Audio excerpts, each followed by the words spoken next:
we've got an eye on eliminating waste at a couple of different levels. And the first of which, that has to do with overproduction, is in talking to the farmers early about what we need, what we want, and where we're projecting our numbers will be during the next growth cycle, so that we can sit down with them and say, all right, it's coming up on spring season. We're starting to plant. These are our numbers now. By the time the things you're planting will be harvested, this is what our numbers will be, such that the farmers can plant according to what we know we will need. And they can do so with confidence, understanding that they will sell and we will buy everything that they produce. Hi, everyone. I'm Tracy O'Rourke.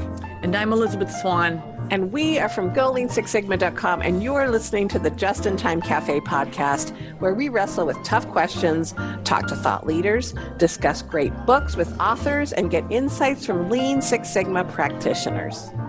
We let you in on helpful apps, we bring you the news, and we challenge the status quo so you can build your problem-solving muscles. So, hey, Elizabeth, does the menu have anything that qualifies as farm to table on it? It does. Today's special features an interview with a woman who left her job at MIT and used big data to launch a farm-to-table food delivery service. So tune in to hear my interview with Erin Baumgartner. First Survey says we get some unexpected results from our invisible process poll. And for the printed page, we're going back to a Malcolm Gladwell classic to appreciate his technique for digging to root cause. For Q&A, we'll answer a forum question about the need for software changes. It's a great day at the cafe, Tracy. Awesome. So remember to stay tuned for this month's coupon code in order to get a discount on GoLean6Sigma.com online training. Let's get to the poll.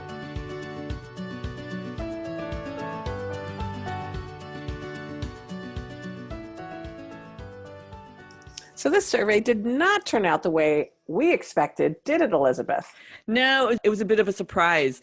This month's question was, what is the nature of your process? And the first option was, it's largely online or digital, and that got 34% of the votes. And option 2 was, it's a process you can see. It's not just in cubicles, and that got 66% of the votes. And that was a surprise to me because so many people write in about invisible processes, but they only accounted for 1/3 of this poll. Yes, I agree. I totally expected invisible processes to be the winner here. And a lot of it is because that's where I spend my time. I spend 90% of my time on transactional processes that are mostly invisible. And so it just is a reminder, a humble reminder that not, just because of the way I see it doesn't necessarily mean that's the way the world works. Yeah. And I think the point is, your processes are transactional and invisible. And then there's a world of transactional that's visible. And then there's the world of manufacturing. So another question would be, well, how many of you are transactional versus manufacturing?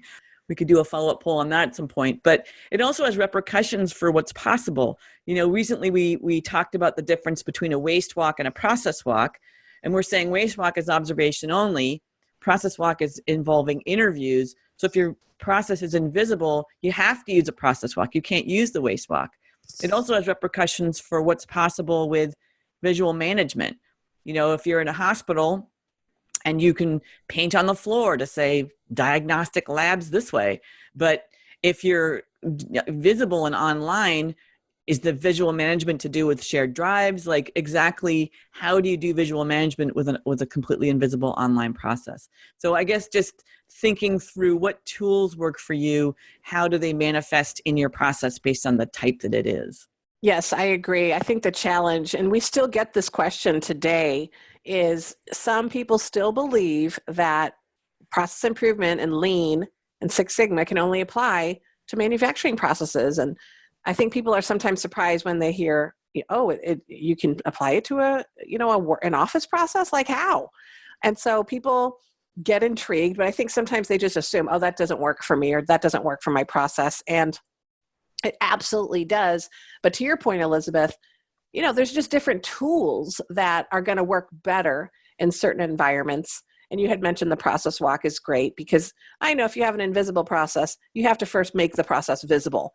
Make it visible so that people could see what the process is and what's happening. And you may not need to do that. You may not need to spend as much time on that if it's a widgety transactional process like processing applications, or a manufacturing process. So I think we could spend a lot of time talking about just those kinds of tools. And maybe we'll do that in the next podcast coming up. Yeah, thanks for that. And can you describe the poll that's coming up? Sure. So for our next poll, we want to know what part of problem solving is your favorite besides just solving problems in general. And so this month's survey question is, what's your favorite Lean Six Sigma phase? And your options are: define, determining which problem to solve; measure, collecting process data about the problem; analyze, determining the root cause of the problem; improve, solving the problem; or control, building structures to hold on to the gains. And I suspect that there is going to be one that is the lead here, but I will just wait to see what happens. And so weigh in and let us know your preferences. We'll discuss it with you next month. I'm Elizabeth Swan, and you're listening to the Just in Time Cafe podcast. We'd love your feedback. Please leave us a review on iTunes or our website, and don't forget to subscribe. Up next, it's the printed page.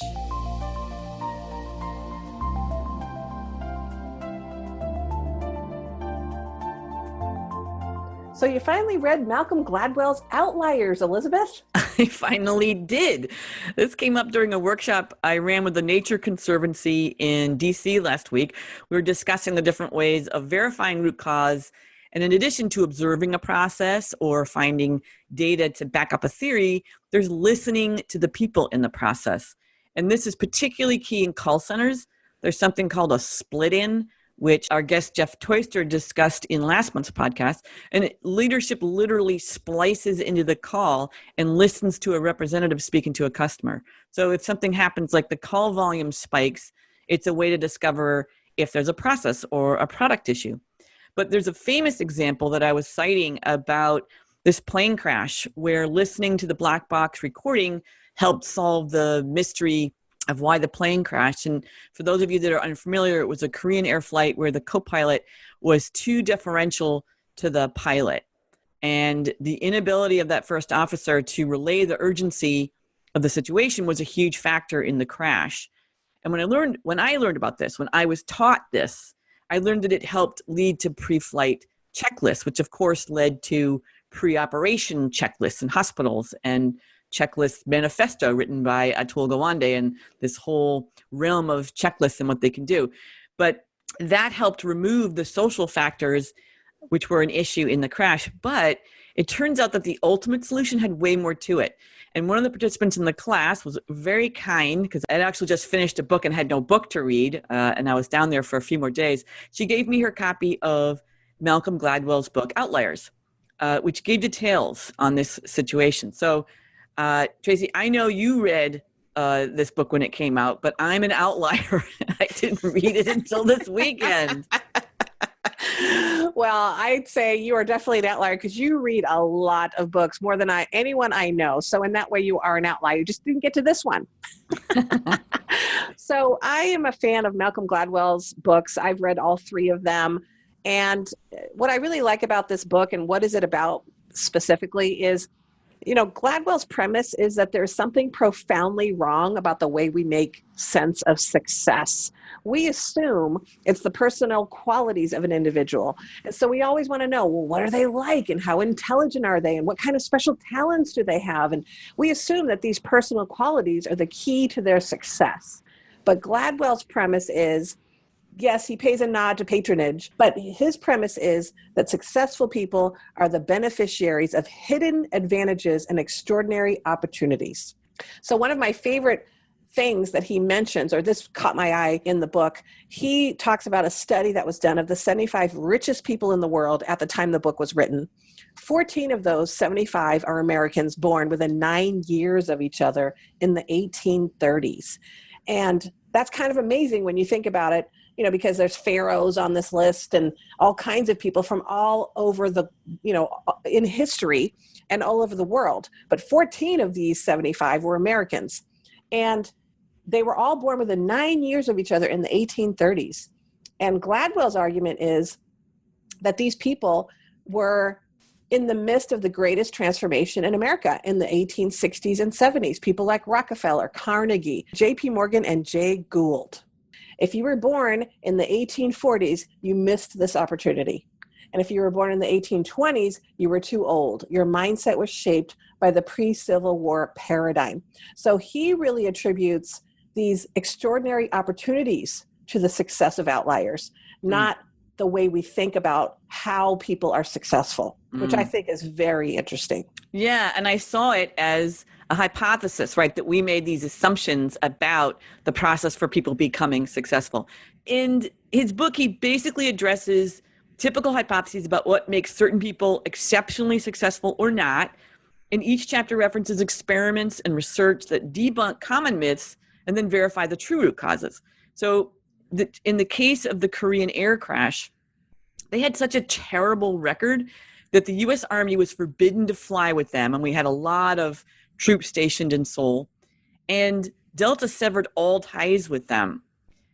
But once they figured out the root cause, they ended up with a spotless record, and they became a member of Delta Sky Team Alliance, which was really obviously testament to their huge turnaround. So the root cause was cultural. There's something called a power distance index, referred to as a PDI, and it's a measure of how much a culture values and respects hierarchy. So places like Brazil, South Korea, the Philippines all have a high PDI, or need for hierarchy, respect for hierarchy, whereas the US, Australia, New Zealand, as examples, have low PDIs. And there's a great description of the Korean language having 6 levels of deference between the addressee and the addresser. There's formal deference, there's informal deference, there's blunt, there's familiar, there's intimate, and plain. Is that crazy? That just creates a really convoluted way to communicate. Yeah. So one of the solutions was to require captains and first officers to speak English in the cockpit. English has none of these levels. They also required them to use first names. No one says captain. They basically removed the downsides of Korean deference within the cockpit. By acknowledging the impact of cultural norms, they were able to address them and turn the airline around, which is pretty impressive. So it's a great story of digging to true root cause, applying solutions specifically directed at those root causes. And for those of you like me who hadn't read this, there's also great anecdotes about the low PDI behavior of LaGuardia air traffic control. So you might guess that New Yorkers have their own cultural norms in terms of respect for hierarchy, very typically American there, or maybe on the extreme. And he's got a story where an air traffic controller, a woman, tells a pilot, "Stop, don't do anything. Don't talk to me until I talk to you." And the pilot says, "Madam, was I married to you in a former life?" Which I love. So Gladwell, as you all know, is a great storyteller, but what I loved about this book is that he's instructive in terms of how to dig to root cause. Yes, his books are very insightful, rich, and database, which I love. And, you know, his premises are always pushing the envelope. And if you haven't read this book yet, I would highly recommend it. And I picked up the book again recently because I knew we were going to talk about it on the podcast. And I just found this excerpt that I just want to read because I love it. And it really talks about what this book is about. And so I'm just going to go ahead and share this. So he writes, biologists often talk about the ecology of an organism. The tallest oak in the forest is the tallest, not just because it grew from the hardiest acorn. It is the tallest also because no other trees blocked its sunlight. The soil around it was deep and rich. No rabbit chewed through its bark as a sapling, and no lumberjack cut it down before it was ready. We all know that successful people come from hardy seeds, but do we know enough about the sunlight that warmed them, the soil in which they put down the roots, and the rabbits and lumberjacks that they were lucky enough to avoid? This is not a book about tall trees. It's a book about the forest. So I hope that inspires you to pick this book up and read it. I'm Tracy O'Rourke, and you're listening to the Just in Time Cafe podcast. In a short while, we'll get to hear Elizabeth's interview with the president of Family Dinner, Erin Baumgartner. Next up, it's a question from one of our listeners.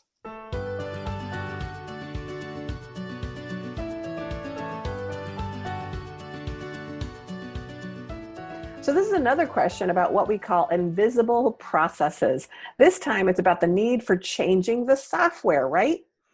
Yes, the question that came from a member of the forum is, if my process is invisible, does that mean that any improvements would necessarily be a system or software change?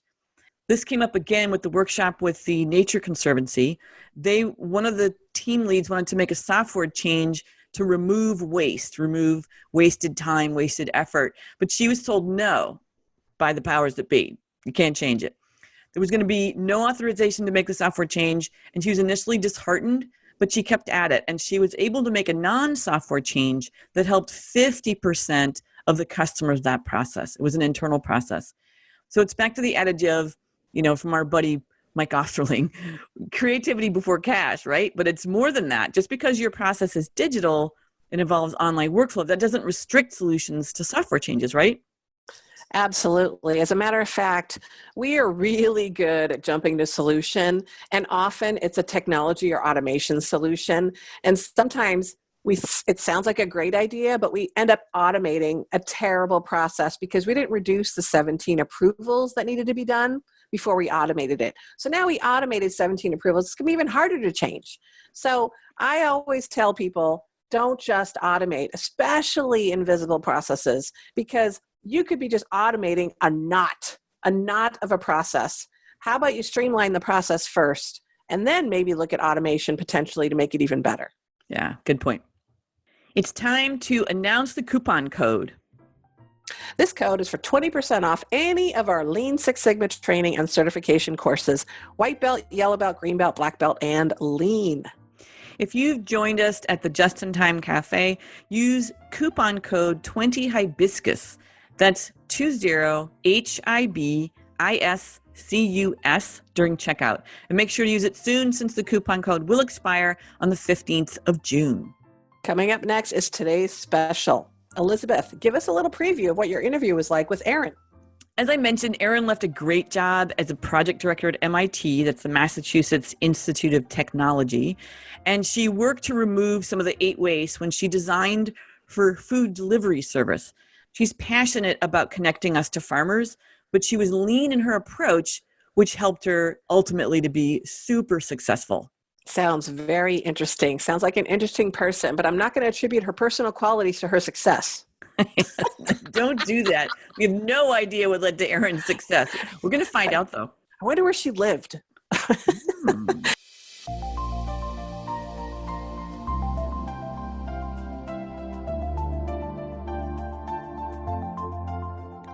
For today's special, I'm excited to have as our guest Erin Baumgartner, the CEO of Family Dinner, a weekly food delivery service bringing local ingredients from farms to people's doors. Welcome, Erin.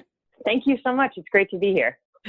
Erin was recently featured in a TEDx talk where she describes leaving her job as manager for large and complex programs at the Massachusetts Institute of Technology, otherwise known as MIT, to dedicate herself full-time to her passion, which is running and expanding the Family Dinner food service beyond Massachusetts. I've been keeping my eye on Erin because although the Family Dinner delivery service does not quite reach Cape Cod yet, I know part of her mission is to expand. So I'm hopeful, and that led me to watch her recent TED Talk. And I realized that she was using big data to basically conduct continuous improvement in the food industry. So Erin, you've got a fascinating background. You're fluent in French. You graduated from the Sorbonne Institute of Paris. You played professional women's tackle football, and you had a great job at MIT. So what got you interested in starting a food delivery service? That's a great question. It seems like a lot of little left turns, doesn't it? Well, I grew up on the North Shore in Massachusetts, grew up working on farms and working in restaurants, and grew up in a family that was really dedicated to food and dedicated to eating, and eating lots of local foods, and everything in our house was homemade. And so food was always kind of buzzing around in the background for me. And during my time at MIT, I was the assistant director of the Sensible City Lab within the Department of Urban Studies and Planning. And what they did is try to use data to understand complex systems, primarily in cities, thinking about stuff like transportation and waste systems and environmental factors. And I was always curious how those same techniques and approaches could be applied to improving the food system. So just to give a description or give people a sense of what Family Dinner is, what do people sign up for? Like, What are people getting this week? It's a great question. So Family Dinner is a farmers market delivery service. Each week we work with local farms and fisheries and growers and bakers and makers to pull together a collection of items that we hope kind of marries harmoniously together, and we deliver it to people's homes. Orders process on Monday. So given that we're recording on a Monday, I'm not certain what's going to be in the share this week. I think we just decided on ribeyes. So I was working with the farmers this morning, so I'm going to try to shape the rest of the share around that. But we also have pescatarian offerings, etc. But I won't know what's coming in the fish shares until much later in the week because everything was delivered with that level of freshness. Ah. Well, thanks for taking time out on a Monday, Erin. It's a big day. It is. It's a fun day, though.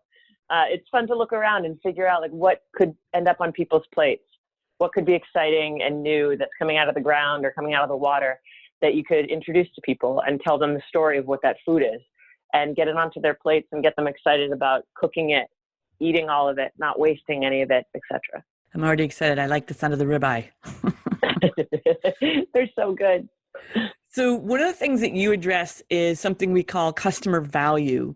And you point out some of the failures of modern agriculture. And one of your examples was a hard and tasteless tomato that you described in your talk. And you're pretty clear on what's of value to your customers. Can you expand on that? Sure. I think the value for our customers comes in the fact that they're getting their hands on the freshest, most high quality produce that's grown in New England. We're trying to get them a diversity of products, things that maybe they'd never seen, and also introducing more healthy options onto their plates and getting them more comfortable in their kitchens, right? So this isn't meal prep service. Nothing's portioned out for you. There isn't 1/4 teaspoon of garlic cut up in 3 little plastic bags, but rather they're whole ingredients. And we try to walk people through how to properly slice an onion, how to butcher a chicken, and then here's 3 ways that you can cook some of the things that are in your share. So I think the value to the customer comes really in convenience. So this is a weekly delivery to their house. They can skip any weeks they want. The value to them comes in getting introduced and approached to the value to the customer comes first in convenience. These things are delivered to their homes. They can skip any weeks they like, unlike traditional CSA systems. The value comes in the quality of the food itself. It's brought to them at peak freshness. It's animals that are raised the right way, treated the right way, so that the quality of the meat is much better. And the value to them comes in the additional service that we provide of sharing recipes, kitchen tips, storage tips with our members so that they're getting a better experience in their kitchen and cooking with their families. The other thing I noticed, because I signed up on your website, is you give stories and you provide pictures and you can get to know a lot of the farmers that you work with, which is really, they're interesting. They are interesting, and it's fun to share those stories, and it's neat and interesting for people to see them, but it's also really got a purpose to it. We think that if people understand the story of where their tomato or their whole chicken or their piece of salmon came from, if they understand what went into growing it and producing it and harvesting it and delivering it, then they might assign more value to that product and be less willing to waste it or throw it away. And we think that that's extremely critical. So you just brought up a great term, which is waste. And I don't know if you're familiar with something called the 8 wastes, but these were developed by Taichi Ono, who was the head engineer of the Toyota production system. And he developed what later became known as lean manufacturing. But these, yeah, you are familiar. Yes. So the idea is obviously to identify and remove these 8 wastes. And just for people's, just a reminder, the 8 wastes are defects, overproduction, waiting, non-utilized talent, transportation, inventory, motion, and extra processing. And what stuck out for me on your TED Talk was you've been able to tackle the waste of overproduction. And if I think about, community sourced agriculture, and I get this image of huge bags of baseball bat size zucchini. Yeah. I was just like talking to my husband. You remind me of a joke that in Vermont, everybody leaves their cars unlocked except in the summer when they lock them to avoid anyone putting zucchini in their cars. So how do you avoid the waste of overproduction? So we're trying to, and in regards to the 8 wastes, I think that we're trying to tackle actually a few of them. And so you're absolutely correct that overproduction is a big one, but I think that we also have an eye on the transportation and inventory excess as well. And I think they're all kind of tied together. So I'll start with thinking about the overproduction. So we've got an eye on eliminating waste at a couple different levels.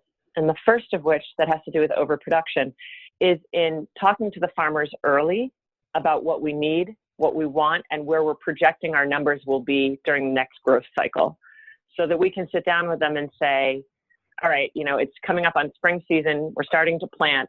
These are our numbers now. By the time the things you're planting will be harvested, this is what our numbers will be, such that the farmers can plant according to what we know we will need. And they can do so with confidence, understanding that they will sell and we will buy everything that they produce. We're also able to avoid waste in the inventory excess because our orders run on a subscription-based e-commerce platform, and orders process weekly. Customers can opt out at any time. They can skip every other week. They can skip 8 weeks in a row. But orders process on Monday. So by Monday morning, I know exactly how many of any given thing I'll need. And I order to meet that exact demand. So there's no waste there. There's no keeping of inventory. The majority of the week, our refrigerators at our kitchen facility are empty because everything comes in specific to that week's order. It goes out on Saturday, and then the fridge is still empty until we rinse and repeat and do the whole thing again that next week. And just to touch on the last idea of transportation and trying to eliminate waste in transportation.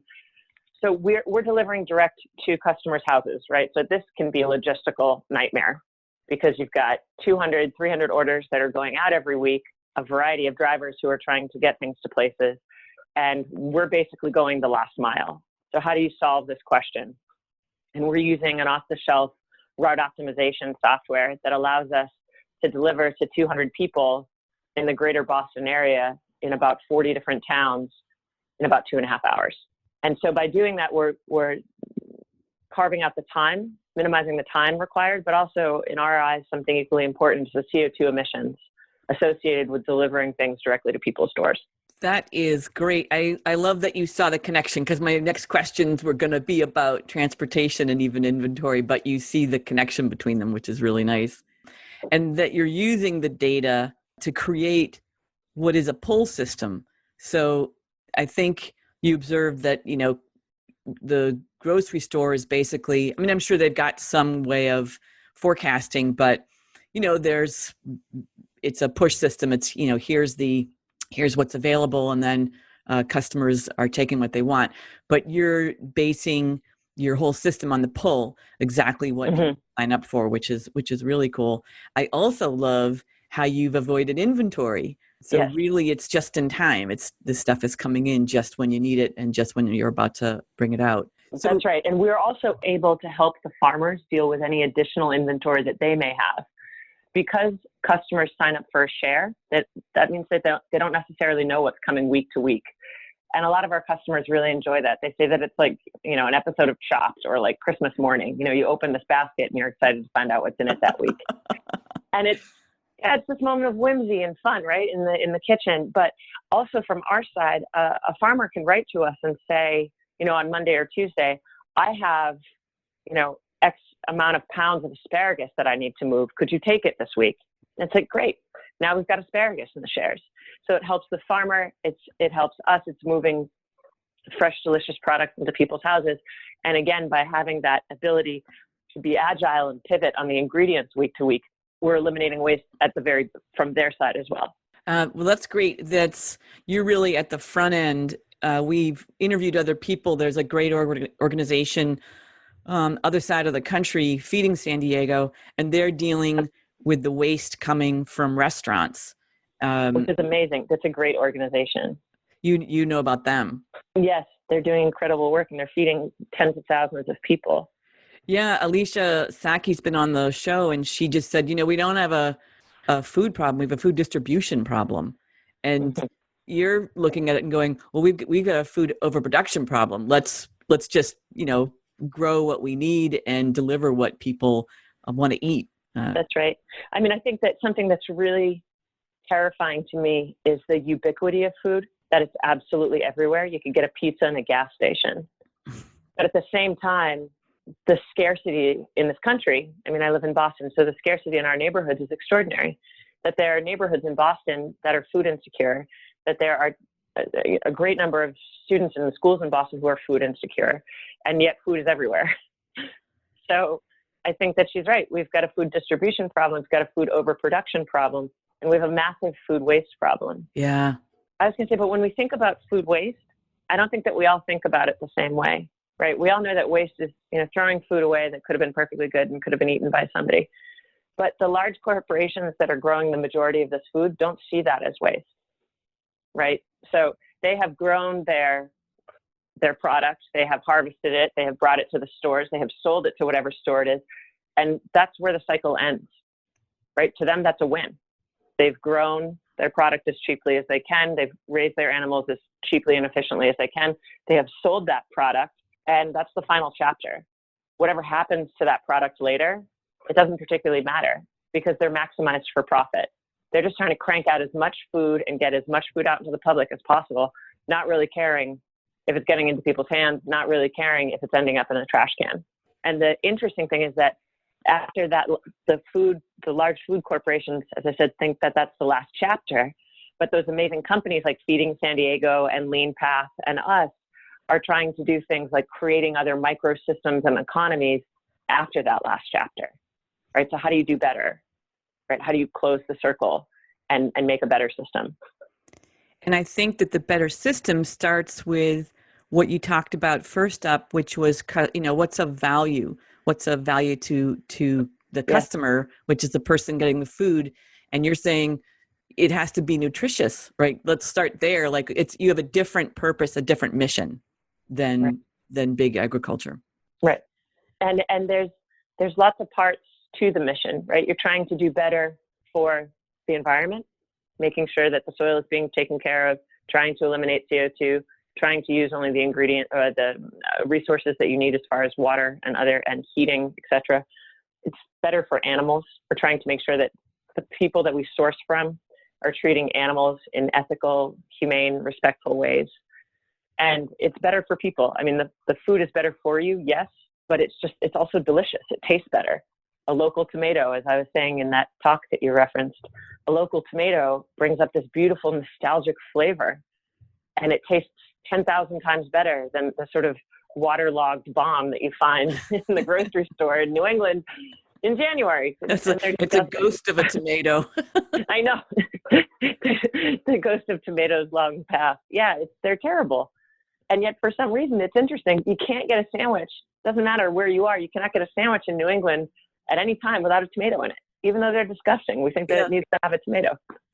It's true. It's like, why did you put this in here? Or it just reminds me of going to a hotel, and I teach a lot, so they have a buffet, and in the morning, and there's all this chopped up melon, and some of it is completely rock hard. It's like, did anyone test this before they chopped it up? Like, why? And no, they didn't, because it's just well, we've got a buffet, so we have to have melon. We've got a sandwich, so we've got to have tomato. It's like, what if we just had things that were delicious? Yeah. Right. What if we just focused on the things that were being grown now and were delicious? But this idea of ubiquity and on-demand eating has created exactly what you're talking about. So you're using data, and you have probably been honing and refining your systems, both of what to order, what to give, how to use the data to tell farmers what to grow, or what you guys can use, and then the routing software, how to make it the fastest, shortest distances, things like that. You're getting better at stuff. Do you see techniques that farmers or I think you also get involved with like cheesemakers and bread bakers and things like that too, right? Yes, absolutely. do you see techniques that they're using that you can pass along to their, maybe even their competitors, but people in the same business? So I was sitting with one of the farmers that we work with the other day, trying to think about this question of crop planning. It's time for things to be going into the ground. What do we want from him? And he's showing me his incredibly sophisticated Excel sheet that shows how many acres, how much water things require, when it gets planted, when it gets harvested, what the expected yield is, dollar amounts. It was dizzying, but really fascinating at the same time. And something that I learned from him is that he was saying, yes, in theory, all these crops are available in New England. Yes, in theory, we can grow all this stuff, but our soil isn't good for that up where he is. He's saying that at his particular farm, the soil quality isn't good enough to grow, these types of crops that I'd been asking for. He said, you should ask a farmer who's a little bit farther south, even into Massachusetts, because I was in New Hampshire. And that was something that was really interesting to me, like an additional layer of questioning, an additional layer of information to be sharing with the farmers, that I'm going to pull all these crops from Luke Mahoney at Brookford Farm, because that's the things that his soil will produce beautiful outputs with. And from you, I'm going to need something different. Like from your soil is going to be doing these things. It's something I'd never thought of. And it's not just for the quality of the food itself, which of course we have an eye on, but also for the quality of the soil as it regenerates, right? Trying to think about soil as a bank account, something that you're putting back into versus just extracting from. Mm-hmm. So that was something I hadn't thought of. But as far as other techniques, what we're trying to do with the farmers is let them do the thing that they are extraordinarily good at, which is grow great food. And we're trying to do all the other stuff in between: the marketing, access to customers, the payments, the online presence, the last mile logistics, the deliveries, the curation of the customer experience. If we can remove all that static for them, get all that stuff out of the way, they can just focus on making better and better food. Mm-hmm. And we think that what we're trying to do is to create this network of farms, this distributed group of them, and that, the sort of connection of all of them makes a larger entity. And that larger entity, this larger distributed network, can then in some ways help compete against larger big agro, which we think has, the diplomatically putting it, places to improve in their systems.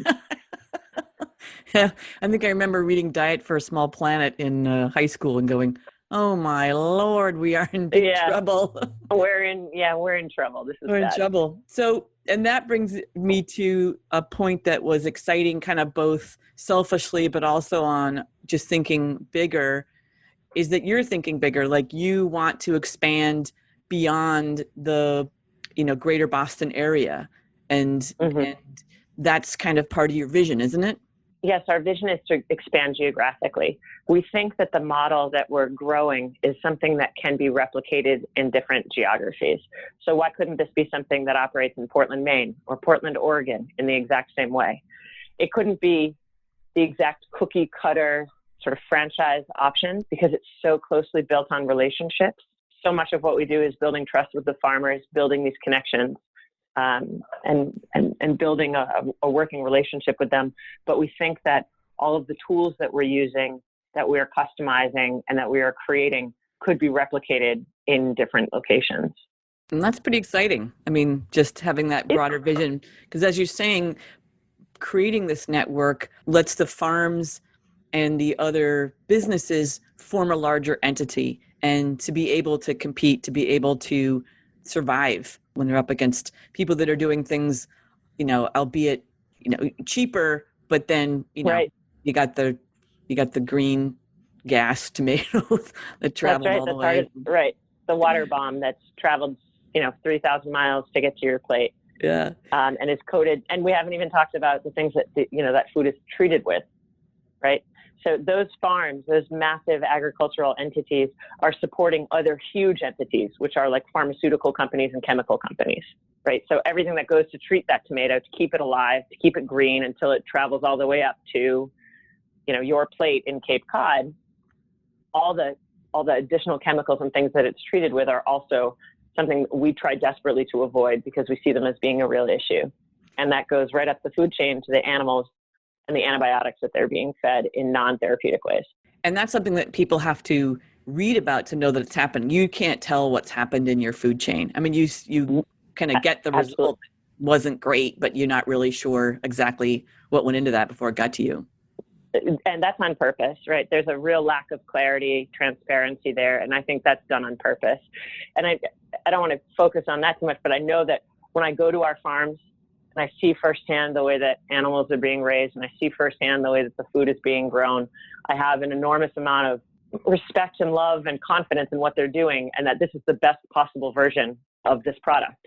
And we bring it to people's tables with pride, because we know exactly what's gone into it and what hasn't gone into it. Yeah. No, it's a wonderful, wonderful thing you've created. And I have two other questions I could ask you. I want you to pick one. So yeah. One of them is what I didn't ask you that you wanted to tell our listeners, or what you're working on now that you want to tell our listeners about.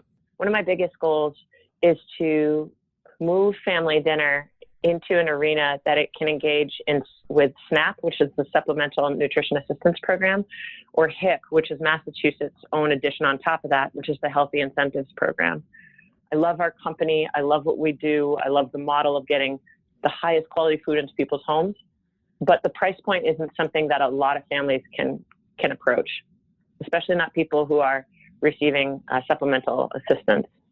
And so I'd like to find a way that we can integrate with programs like that to be getting, maybe not through the Family Dinner model, but through this distributed network of local farms, to be getting better food into places that are underserved, that are facing food scarcity, that are currently living in food deserts. I think that there is a way to be getting this incredibly rich resource of local food into these places in a way that is educational, in a way that is a fun experience, and just having delicious food around.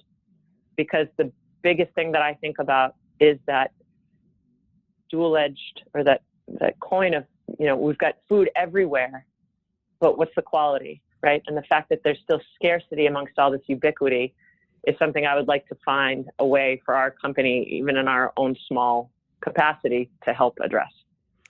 That's wonderful. That's a great potential adjunct or focus for you. And clearly you've got a background in, you've got volunteer work in your background. So clearly that's been something that it's not new to you, which is great to hear. So how can someone find you or communicate with you, Erin? Oh, thank you. Our company name is Family Dinner. Our website is sharefamilydinner.com. And I'm always excited to talk to new people and learn from new folks. So anybody can email me at erin@sharefamilydinner.com. You've been listening to the Just in Time Cafe podcast. My guest today has been Erin Baumgartner, CEO of Family Dinner. Thank you so much for sharing your experience with our listeners today, Erin. Thank you so much for having me. It was a real pleasure. There's a great project snapshot up on our website too. It's on Kimberly Fleming from Finance and Business Operations Division in Seattle in Washington. She managed to cut non-value add steps from her process from 70% to only 20%. And Elizabeth and I just joined Katie Anderson and Karen Ross for this summer's Community of Practice. It's 6 interactive sessions where we'll complete action items, learn problem solving, coaching, and reflecting.